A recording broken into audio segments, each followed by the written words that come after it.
Hello, welcome back to Hillcroft Park in the Lake District. Just managed to get away for a quick little cheeky one night camp, but there's quite a specific reason that I've come on this one.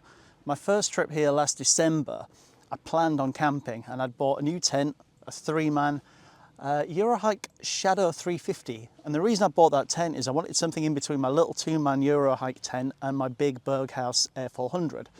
Just something that basically has a little bit of space inside that I can sort of hide if the weather's a bit rubbish, but something that I'm not going to be too worried about if I need to pack it down when it's wet and leave it for a few days before I can dry it out. And I didn't get a chance to try it because the weather forecast was horrific.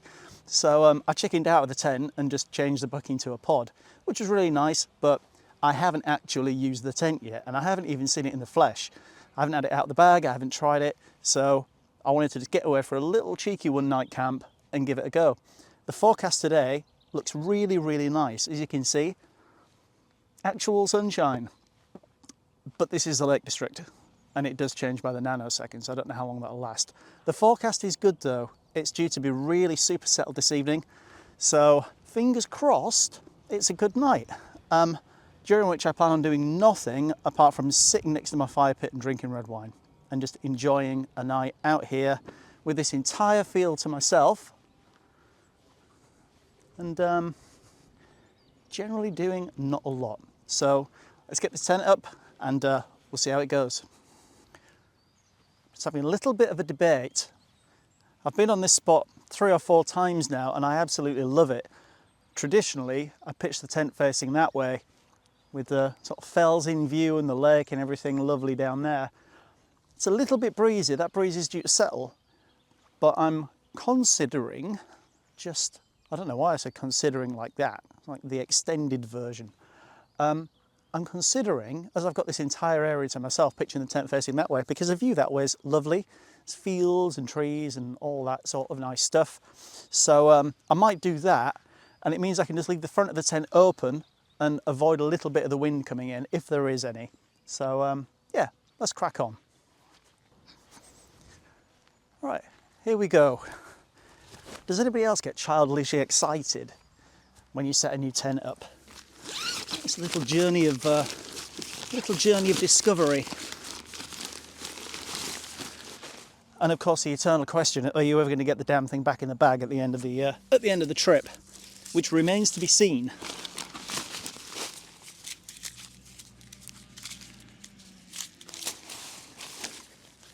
I did manage to get the big Berghaus Air 400 back in pretty much straight away, which I did not expect. I thought that would be a right pain. A bit like trying to open these.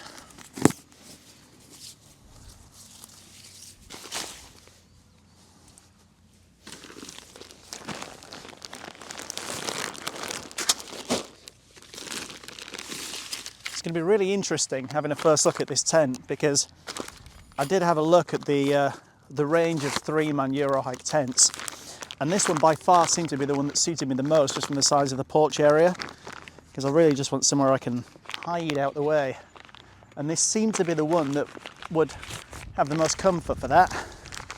So we shall see. Let's have a look what kind of pegs we have. Yep, bog standard. I do have tons of pegs. So that's not a problem. The ground sheet on this tent seems to only cover half of the porch area.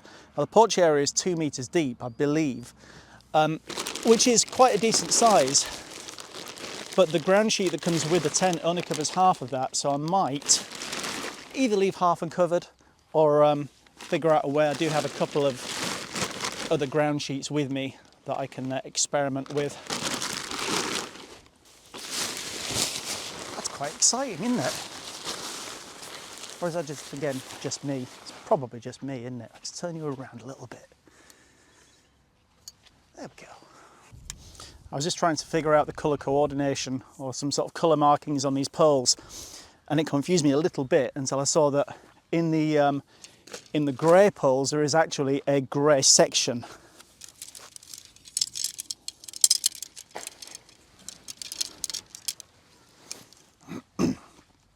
Which actually works quite well. So you can see one of the pole sections is actually grey. So yes, even an idiot like me can figure that out. Still not sure if I can put the thing up, but at least I've figured the colours out. Okay, let's get these poles threaded through and see if we can make this pile of fabric start to look a little bit more like something I can sleep in.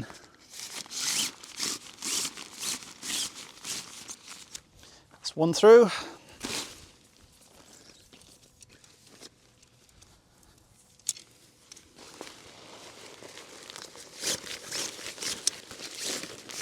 I expected the inner sleeping compartment to be completely separate, but it's actually attached to the fly sheet. So I'm just going to go with it and try and put the whole lot up in one go.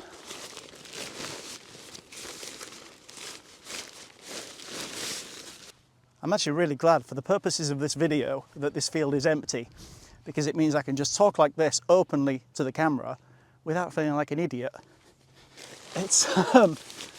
It's kind of strange that as a musician, I can stand up and play in front of a festival crowd of 20,000 people without batting an eyelid. Not quite used to talking to the camera yet, but hey, it'll come in time, I'm sure. I guess the trick is just not to care.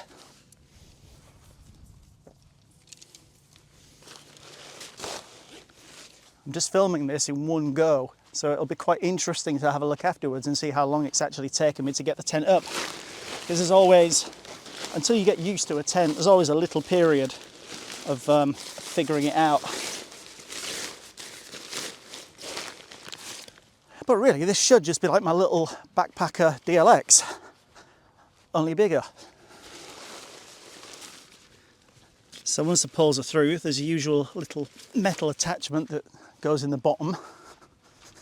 And then hopefully we can get some pegs in and this thing will start looking like a tent. Okay, that's one in. Always gets to this point, it just feels like it's going to snap. Oh, this doesn't feel right. Nope, I'm not happy with that. I'm not happy with the amount of tension I'm having to put on it to try and bend it round. Maybe this is pulling down a bit. That's better, that's got it. No, it hasn't, because that was the wrong one. Oh, it's in. It didn't feel good, but it's in. Oh. Okay. Kind of getting the feeling that I should really have pegged the bottom of it out first. But hey, never mind. It's the first time pitching it. It's never going to go entirely smoothly. It's never going to go smoothly at all. I just want to at least try and get the back end of it in some sort of vague held position, and then I can see how the rest of it looks. Looks a decent size so far though. We're getting there. I do have my little backpacker DLX just as a backup in case anything goes catastrophically wrong. I don't think it will, I hope, but at least I've got a backup if it does. I mean, it's kind of starting to look a little bit like a tent. Admittedly a slightly lopsided tent, but nonetheless a tent. Oh, 21 minutes. That's not good. First look inside. That's really quite a nice size. I imagine it's quite strange watching this video, just thinking, why is there a random voice coming out of a tent? Oh. I think I'm going to blame the fact it looks slightly misshapen on uneven ground. I know, bad workman and all that, but it's my excuse and I'm sticking to it. Right, I'll do some final settling of those guy lines shortly, but let's take you inside. Does look very odd with those guy lines at those angles, but this is really quite a nice space. There's plenty of room to sit in here with a table there and whatever else, and it can rain out there and do whatever it wants, but this is really quite a nice size. It is actually big enough for two people to be in there reasonably comfortably. And it's a very nice space for just one person. So yeah, let's do some tweaking. Okay, well actually I say let's do some tweaking. There's one thing that needs to happen before I touch that tent again. Let's just take 5 and enjoy this. So just for anybody that may have stayed here before in this D field at Hillcroft Park, these pitches didn't have power before and they do now, which is a really nice addition. I think we're looking kind of a little bit like a tent. The back end of it looks very, very odd. That's a weird thing to say, isn't it? But it does. Things aren't quite fitting, which I am just going to put down to uneven ground, because even my big Berghaus Air 400 does that sometimes. Let's get some stuff inside. I'm actually in 2 minds whether to use this little half ground sheet inside or not. Let's leave that for a later decision. That's looking good. I'm really quite happy with that. A couple of the poles are bowing in quite interesting ways, but it all seems fairly stable. Now what's the worst that can happen? I probably shouldn't ask that, should I? I'm sure along with much of the rest of the camping community, I've never had particularly pleasant experiences with the cheaper end of inflatable mattresses. So a year or 2 ago, I think it might have been last year, I picked up one of these Coleman sort of extra heavy duty double inflatable mattresses, and it's been really, really good. It hasn't let me down yet. There's always a first time, but it's been absolutely rock solid. So let's see how it fits in here. Blowing that air mattress up sounds like a perfectly appropriate time for a beer break. I love this place. I absolutely love this place. So nice to be back, even if only for one night. That actually fits really well. Let's take you inside and have a quick look.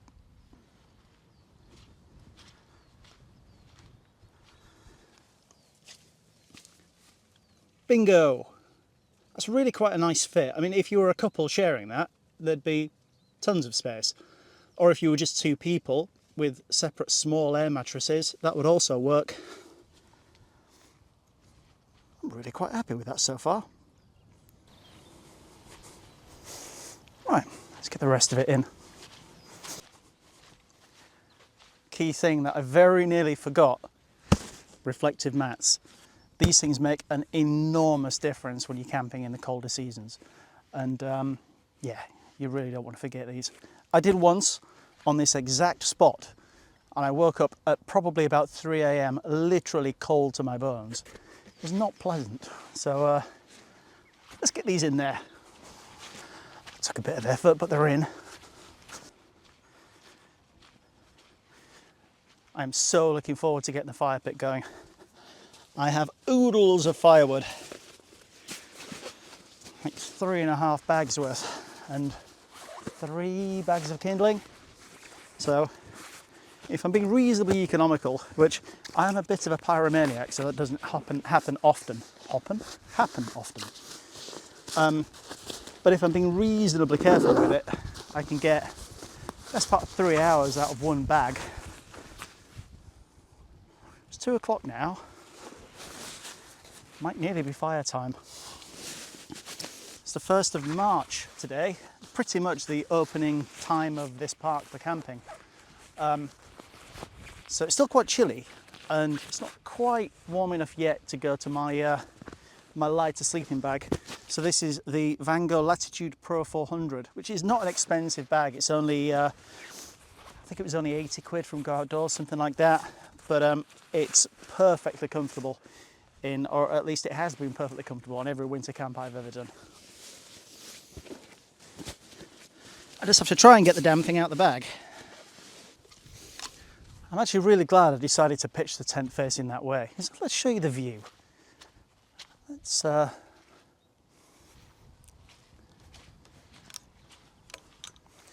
that is what I'm looking at from the tent, which is really quite pleasant.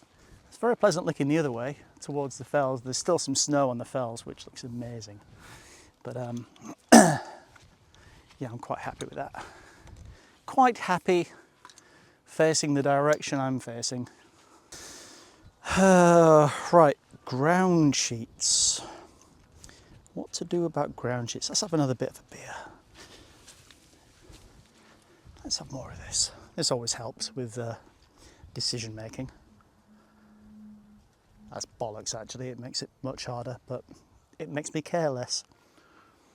Is it the law that you have to do that noise? Whenever, you know, when you have a drink of beer and you really enjoy it, is it the law that you have to make that little noise afterwards?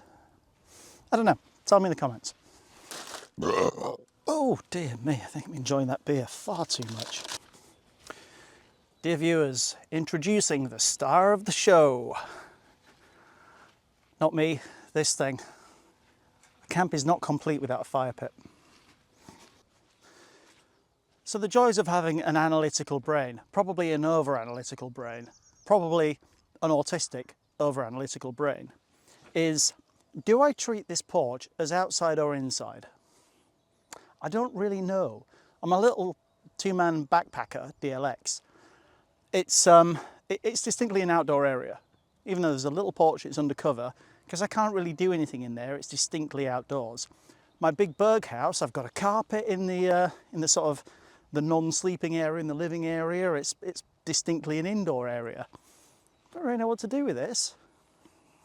I'm not going to carpet it, that's for sure. But do I just leave as it is? I slurred that a bit then, didn't I? I've only had half a beer. It's not good. Although it is a sign of things to come, because I'm not going to be sober in about 6 hours. So you may as well get used to it. Do you know what? There's no rain forecast. Now, I have been foolish enough to believe weather forecasts in the past, and it has come back and bitten me on the arse. But I'm going to go with it. Sod it. I'm not going to use a ground sheet, and I'm just going to... I will just treat that as a little kind of outdoor area. Like that. Right, let's have another little look inside. Yeah, for one person, that's really quite pleasant. That is really quite pleasant. You can run out there, do whatever you want.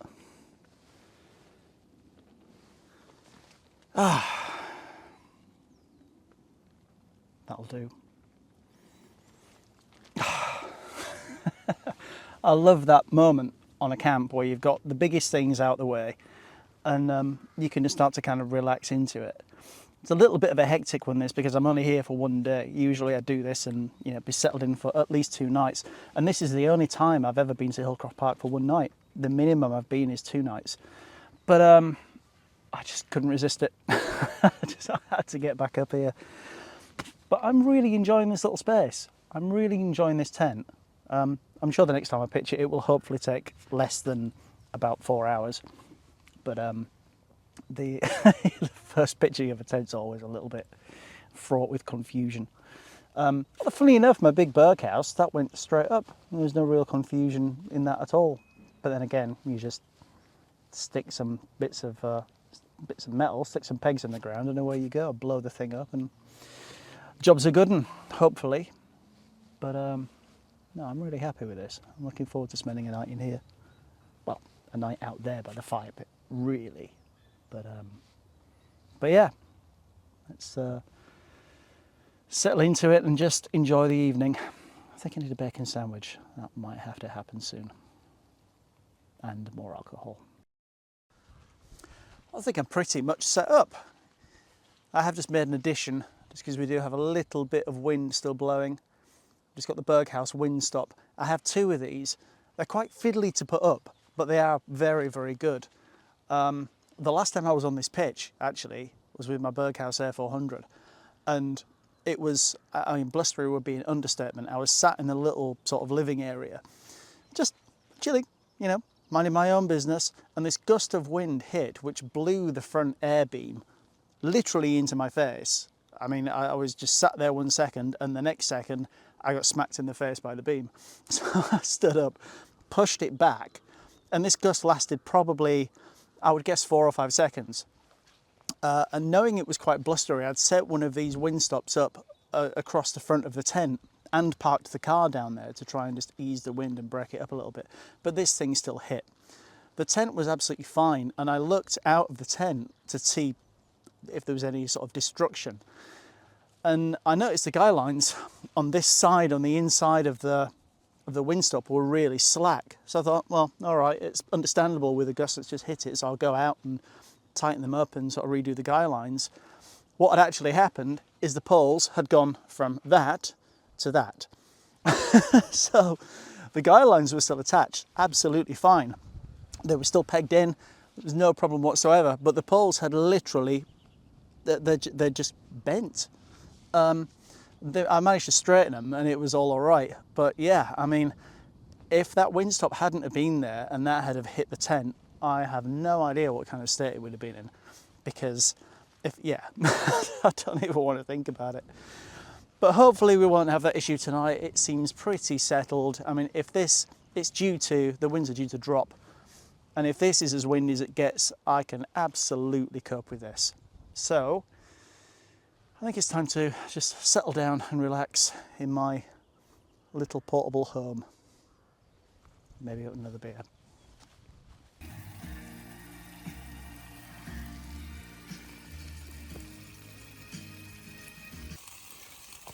Yeah, I like this. it's a tiny little space compared to the big Berg house. Big Berg house. It's a little Berg house by Berg house air standards, but by single person me, it's a big Berg house. But this is great. I've got enough room to set the table up. I've got my little electric hob on the go. I'm just making a bacon sandwich. Just got to line my stomach for the delights that lay in there.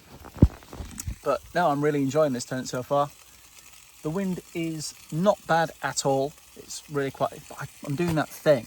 I'm really quite conscious that I'm doing that thing of I'm looking at me on the screen there. You can't see, but it's there. And I shouldn't be looking there, I should be looking there. So I'm going to try and look there. So my apologies if it looks like I'm ignoring you. Just talking to some weird person on the screen over here. But yeah, I'm very much liking this tent so far, and I'm looking forward to getting it back out on some more trips.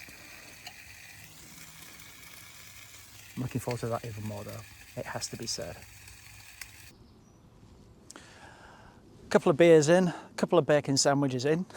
So it's time for the main attraction. Let's get the fire pit on the go.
Just something that I always love seeing up here through winter is a bit of snow up on the fells. Looks absolutely stunning.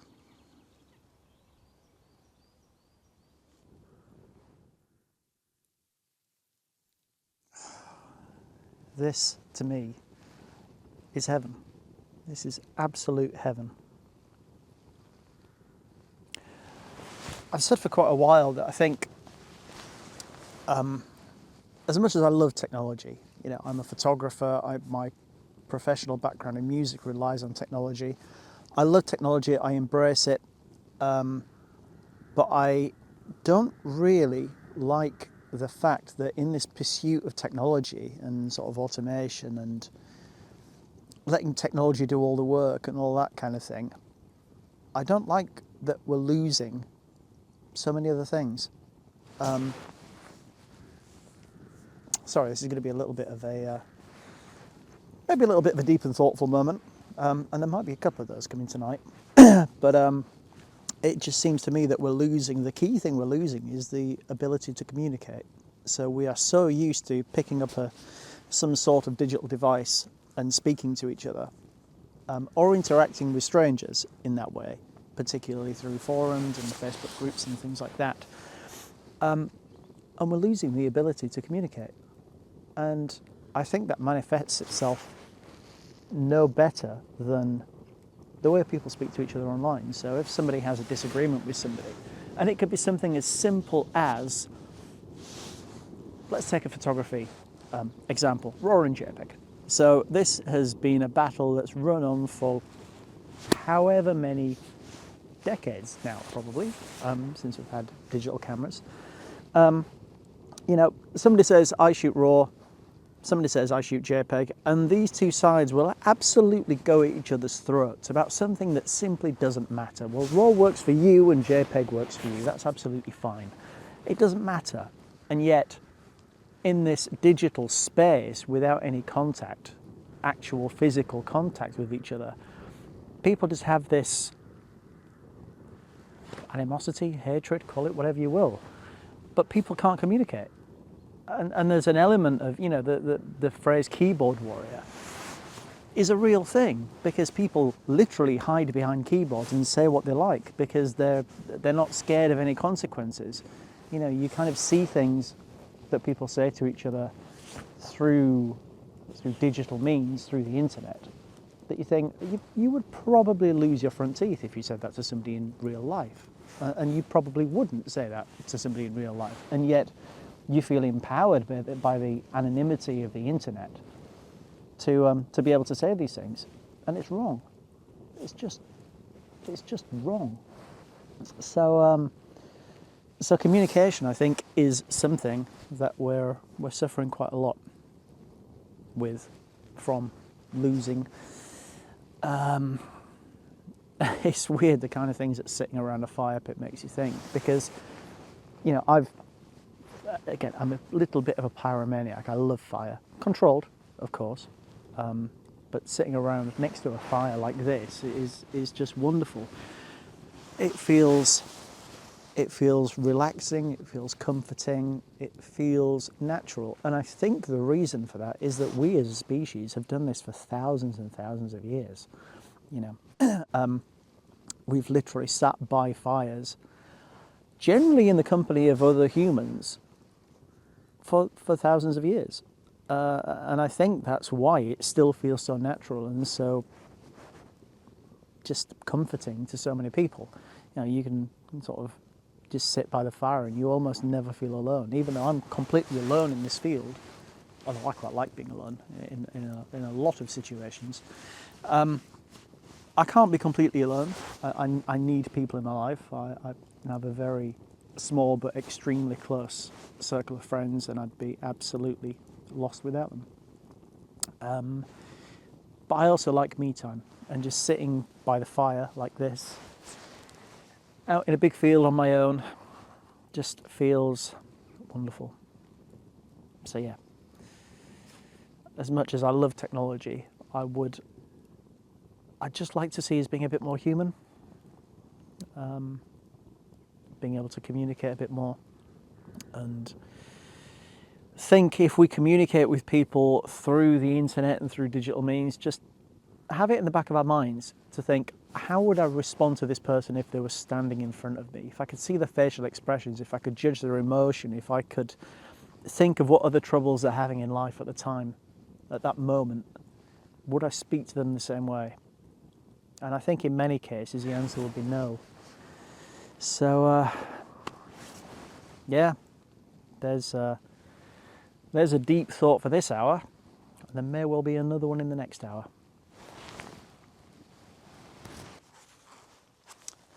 Okay, so challenges that you have on a camp.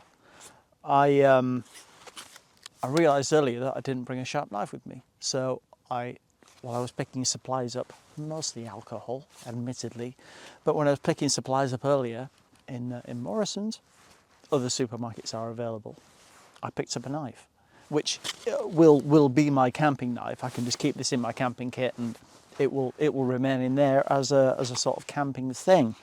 But it's in this stupid packaging that you basically need a torch cutter to get into. Now what? I mean, now what? What on earth am I supposed to do? The knife is in there, so I can't use the knife to get the knife out, and I have no cutting implement to free the knife. Oh. So being a little bit of a geek, I've got a bunch of cable ties in the car for doing whatever I might need to do, and a set of wire cutters. So,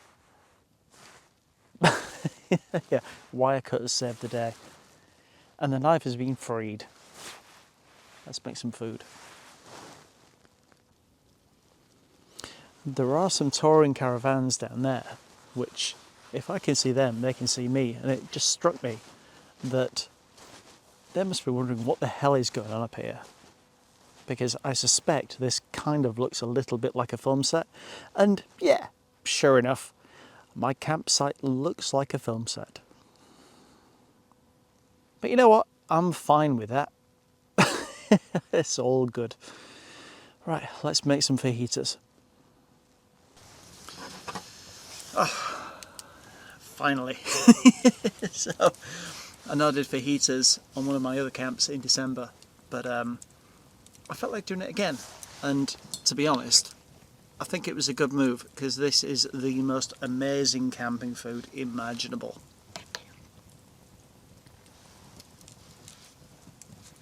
So, let's see how we go. Oh, get in there. Go on.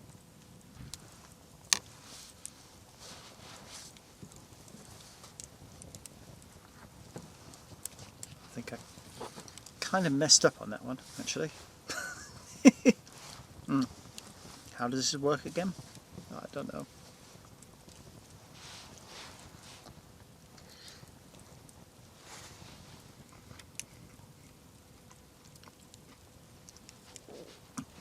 Yeah, that's pretty good.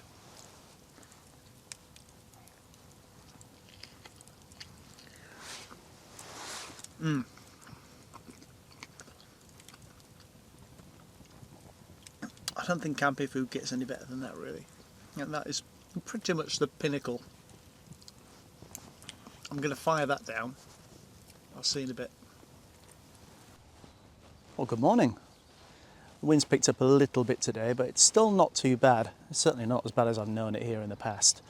So packing down shouldn't be too much of a nightmare, I hope. Didn't really do much last night after making food. I just sat in a tent and relaxed and finished my wine, which was very pleasant. Something I did notice, having a look at a couple of the clips that I recorded last night, there was a lot of that kind of noise. So my apologies for that. I should have thought about that. So hopefully it didn't detract too much or annoy you too much. The tent did really well. I really like it. It's a nice amount of space. There is just something that's niggling me. I don't know if anybody who has this tent has the same issue or can explain it, and just let me know if it's normal or not.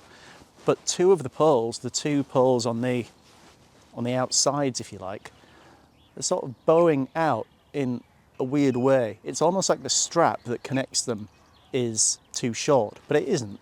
It doesn't look like it is. But the poles are sort of bowing out in a slightly strange way. So you can see that back pole there is at a very odd angle compared to the other two. It's sort of bowing out at the bottom. I'm just going to put that down to uneven ground. At least I hope that's just uneven ground. And then the pull at the front there is also bowing out. The one in the middle is sitting perfectly fine, but the two at the ends do have that funny little angle, and I'm not quite sure why. Doesn't seem to affect the stability of it. It seems okay. There were a couple of little bits of wind last night and it handled it absolutely fine. Certainly nothing that would give it a proper test, but yeah, it's just a little bit odd. But nonetheless, I'm quite happy with it. I'm looking forward to using it again. So I'm just having a super chilled morning. I don't think there's anybody due into this field today, so I'm just going to relax, enjoying a couple of morning coffees. I'm going to get a bacon sandwich on the go, and then I'm going to have a leisurely pack down, and I will go down and say hello to Ullswater. It's a little ritual. Ullswater's a very special place for me, so I will go down and say hello to the lake before I leave. But other than that, I'm going to get another coffee, get some food, and I'll see you just before I leave the site. So here's a fun little thing. Every time I stay in this field, I'm reminded of something that happened a couple of years ago. And it's one of the very few occasions in my entire life where I've seen something that I genuinely cannot explain. And I was on this pitch, DNE 50. I had the tent set up facing the lake. I was just sat in front of the tent with the fire pit. I happened to look over into the field, and it was kind of dusk. So it was just starting to get dark. As I looked into the field, barreling down the hill, sort of down there towards this tree, there was a tiny little pinprick of light.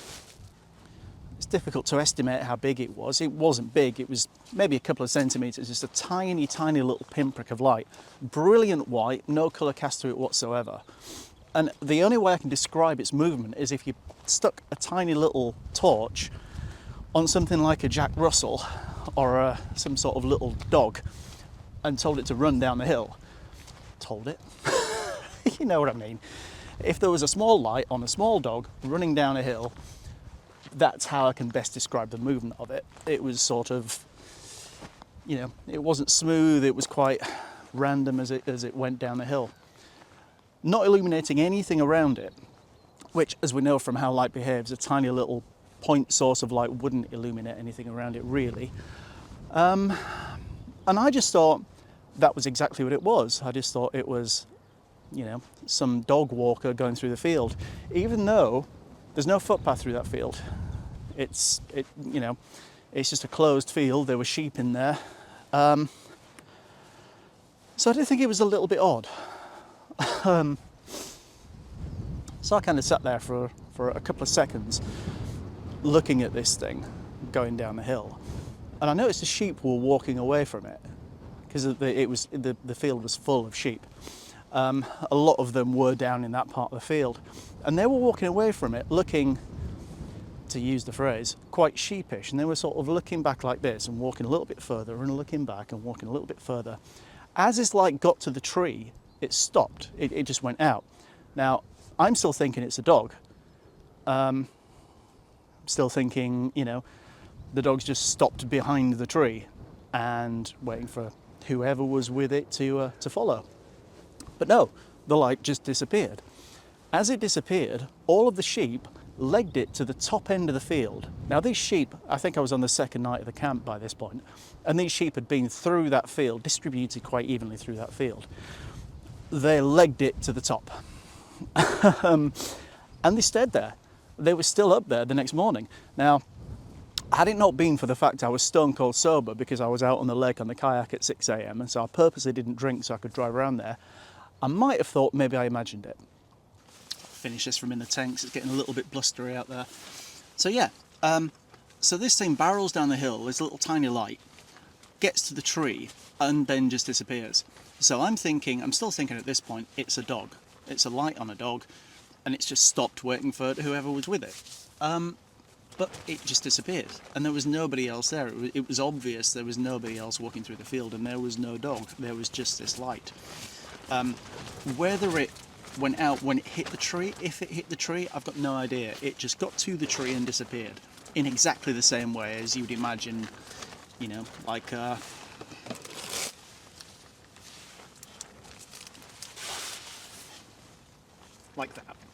kind of thing. And that was it. The sheep were clearly quite perturbed by this thing in the way they were walking away from it, and then they just suddenly took off up to the top end of the field, and they stayed up at the top end of the field for the next couple of days, which was quite interesting. They were clearly quite spooked by it, and I have no idea what it was. Absolutely no idea.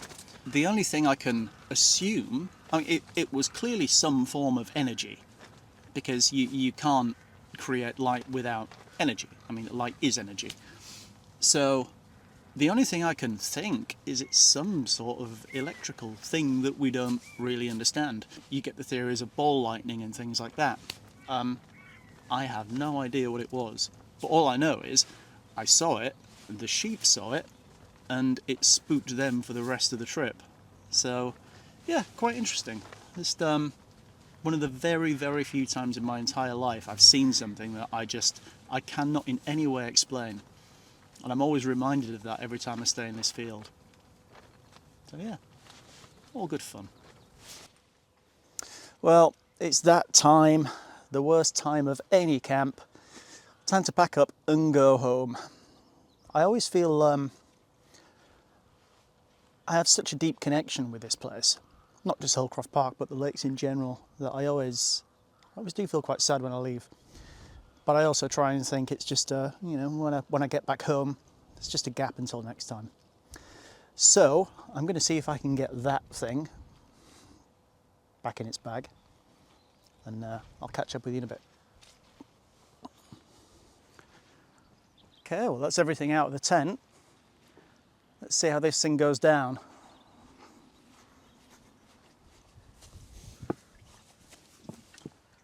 It's a little bit breezy, so I'm going to leave the wind stop up just in case I need somewhere slightly more sheltered to fold this thing up. Farewell tent. See you hopefully in a couple of weeks. What am I doing talking to a tent? Seriously.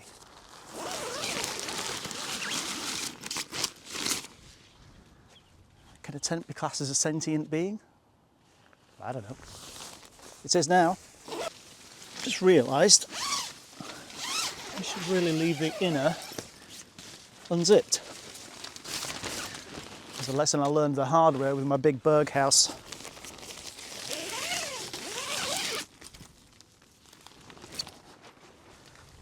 Come on, fall over. See if we can snail, slug, go on. I think I've kind of spoiled myself a little bit with the Berghaus Air 400, because it's so easy just to let the air out of it and let the thing go down. Oh, come on, tiny spider. The hardest part of packing any tent down is trying not to kill things. Go on, mate, off you go. This might be really quite sad and tragic, but every time I look at one of these things, I just think of Steely Dan. If you know, you know. Oh, it's not working. Come on, you twat. It's not a million miles off. Actually, that's bollocks. It is a million miles off. I mean, it's kind of in the bag, but I don't think anything else is going to fit in. Why can't tent manufacturers just make the bag slightly bigger? I really don't understand. It should not be difficult.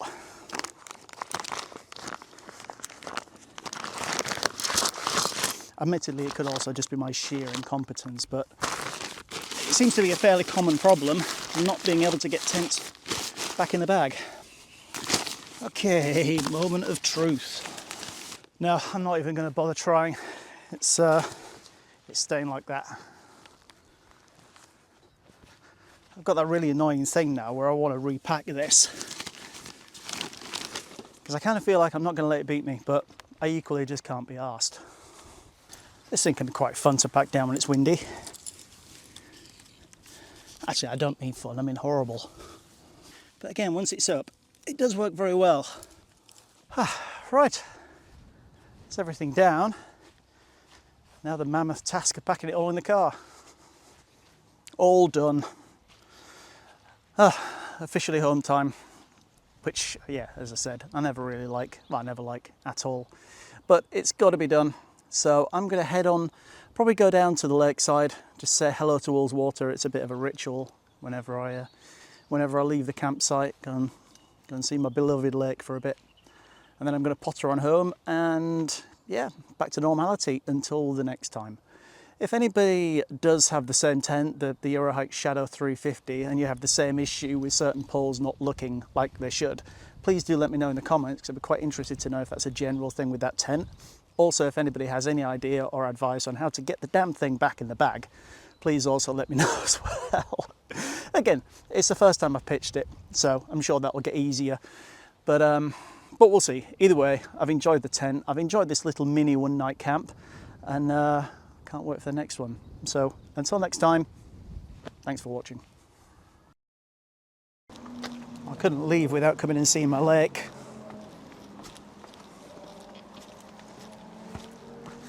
Oh, there she is.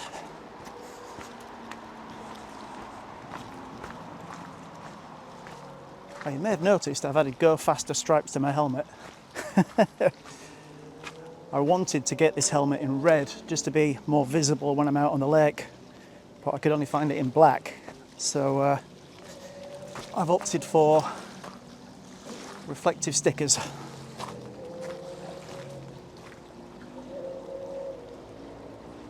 Oh, I love this place.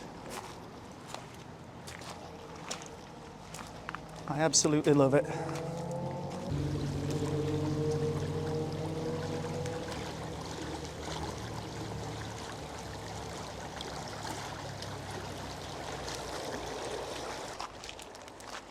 Anyway, time to get back on the road. I'll see you next time. Bye for now.